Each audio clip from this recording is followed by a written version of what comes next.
వడలు ఈజీగా అప్పటికప్పుడు చేసుకునే ప్రాసెస్ అయితే చూపిస్తానండి. 4 అవర్స్ నానపెట్టుకొని కడిగిన తర్వాత చూపిస్తున్నాను.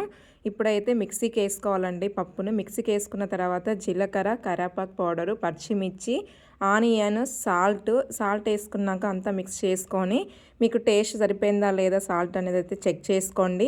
చెక్ చేసుకున్న తర్వాత పిండి ఏ విధంగా ఉండాలి అనేది చూపిస్తున్నానండి మీకు. పిండి గట్టిగా ఉండొద్దు, అలానే లూజ్ ఉండొద్దండి. ఆయిల్ హీట్ ఎక్కినాక మనము ఆయిల్ వేడైందా లేదని చెక్ చేసుకున్న తర్వాత జాల మీద పెడుతున్నా చూడండి పిండి. అలా పెట్టుకొని హోల్ పెట్టుకొని వేసుకోండి. చాలా నీట్గా వస్తాయి అన్నమాట. ఇది రాని వాళ్ళు కూడా చేసుకోవచ్చు, ఈజీగా చేసుకోవచ్చు అండి. మీరు కూడా ఒకసారి ట్రై చేయండి. వడలు చేసేటప్పుడు ఆయిల్ అయితే లో టు మీడియం పెట్టుకొని కుక్ చేసుకోండి. హై పెడితే తొందరగా ఉడికి లోపట అనేది పిండి అనేది ఉడకదండి, పిండి పిండి ఉంటుంది. నేనైతే దీంట్లో సోడుప్పు వేయకుండా చేస్తున్నానండి. వేయకున్నా కూడా ఫ్లఫీగా మంచిగా వస్తాయి. సోడుప్పు అనేది హెల్త్కి మంచిది కాదు కాబట్టి.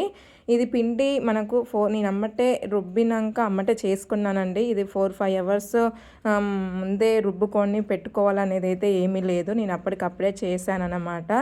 చాలా బాగా వచ్చాయండి. మీరు కూడా ఒకసారి ఇలానే ట్రై చేయండి.